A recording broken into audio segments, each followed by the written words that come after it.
देखिए, बड़े सवालों में रिकवरी में आज सिर्फ शॉर्ट कवरिंग है या फिर वाकई में खरीदारी का भी माहौल है, ये देखना ज़रूरी, क्योंकि शॉर्ट कवरिंग सिर्फ एक बार की होती, हो जाती, खत्म हो जाती। लेकिन रिकवरी में अगर खरीदारी के साथ बाजार ऊपर बढ़े तो उसकी बात ही कुछ और है, मज़ा ही कुछ और है। Number one. नंबर टू, ये रिकवरी कितनी टिकाऊ है, क्योंकि आजकल हर रिकवरी के साथ ये सवाल ज़रूर मन में आता है और सही भी है, क्यों ना आए। तो इसमें रिकवरी कितनी टिकाऊ है ये जानना समझना ज़रूरी है। क्या टारगेट बनेंगे इस रिकवरी के, कहाँ तक रिकवरी में हम ऊपर जा सकते हैं? अगला सवाल, किन लेवल्स के ऊपर बंद हो तो मज़ा आ जाए, लगे कि हाँ भाई काम ठीक है, मजबूत है, और कल के लिए भी आज तेजी का चौका मारने के बाद तक कल तेजी का पंच लगेगा। किन शेयर और सेक्टर्स पर आप फोकस करना आपके लिए ठीक रहेगा, ये है सारे सवाल इस वक्त। चलिए, तो कुछ इंपॉर्टेंट सवाल हैं और एक एक करके इन सारे सवालों के जवाब जानते हैं। सर, सबसे पहला तो इस रिकवरी को कैसे देखा जाए, क्योंकि सुबह भी हम बात कर रहे थे कि बहुत बड़े शॉर्ट्स यहाँ पर बने हुए हैं। ये शॉर्ट कवरिंग है या शुद्ध खरीदारी है? देखिए, इस रिकवरी में ज़्यादा सहारा शॉर्ट कवरिंग का है, मेक नो मिस्टेक। ओके।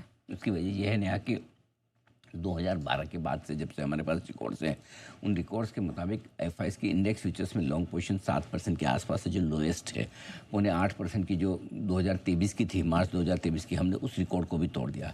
अब इतने पेसिमिस्टिक माहौल में एफआईएस है, हर लेवल पे उन्हें बेचना है, खरीदना तो बिल्कुल है ही नहीं।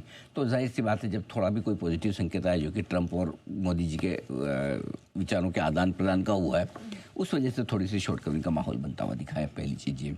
इसके साथ ही घरेलू फंड तो लगातार अपनी खरीदारी जारी रखे हुए हैं, इसमें कोई डाउट ही नहीं। खरीद ही रहे हैं बेचारे, वो तो खरीद ही रहे हैं। ठीक है, 25,000 इसके ऊपर बंद होने पर और बढ़ने पर तेजी और बढ़ेगी। ये लेवल अब क्रिटिकल है बड़ी तेजी के लिहाज से। छोटी मोटी के लिए लेवल से लगे, लेकिन अगर बड़ी तेजी की आप बात करें तो 25,000 के ऊपर बंद होना बहुत ज़रूरी है। 25,000 के ऊपर बंद होंगे तो फिर मूड माहौल थोड़ा और ही अलग हो जाए। फर्क भी पड़ता है 24-25 साइकोलॉजिकल। हाँ, साइकोलॉजिकल इम्पैक्ट है। 24,000 से 26,277 बहुत दूर लगता है, 25,000 से थोड़ा नज़दीक लगने लगता है, जो लाइफ आई है पुराना।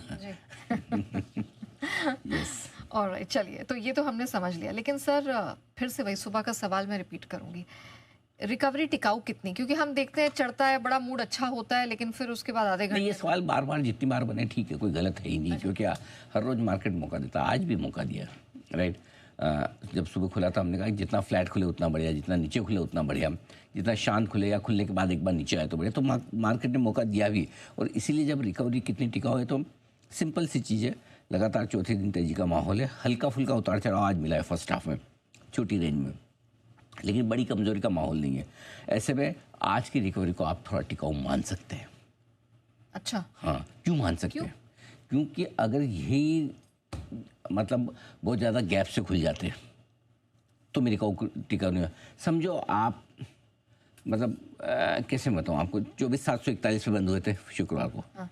आप 200-250 पॉइंट ऊपर खुल जाते कि भाई चलो ट्रम्प साहब अब हमारे साथ बड़े प्यार से बात कर रहे हैं, जोश आ गया एकदम। 24,950, 25,000, और आधा दिन तक 12:30, 1, 1:30, 2 बजे तक आप 25,000 के आसपास ट्रेड करें, 24,950 बजे, तो मैं आपको बता भाई डर लग रहा है ना, आखिरी 1.5 घंटे टिकेंगे नहीं। लेकिन ये काम पहले ही हो गया, ज़्यादा गैप से खुले नहीं, रीजनेबल खुले, 24,800 के आसपास, नीचे आ गए 24,750 के आसपास, सही जगह से घूम गए और आराम से हर लेवल पर बाइंग सेलिंग दोनों हुई। तो इसका मतलब क्लियर है कि इस रिकवरी में थोड़ी मजबूती बेहतर है, और जो आपको वॉलेटिलिटी जनरली चाहिए वो मिल गई है। अब आज कोई वीकली एक्सपायरी भी नहीं, जो होनी कल है।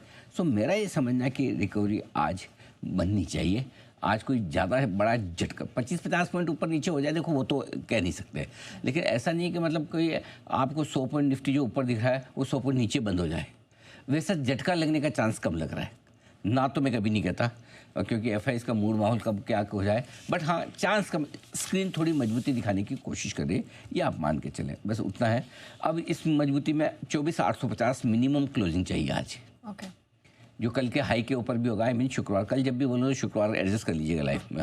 हाँ, कल मतलब शुक्रवार 24,832 का था, 24,850 के ऊपर निफ्टी और 54,450 के ऊपर बैंक निफ्टी बंद हो जाए तो मज़ा आ जाए। तो ये कल के लिए संकेत और अच्छे लेके आएगा। फिर लगातार कल, आज ही नहीं कल भी तेजी का दिन मिलेगा, लगातार छठा वाला। कल वीकली एक्सपायरी है निफ्टी की, और तब और शॉर्ट करेंगे।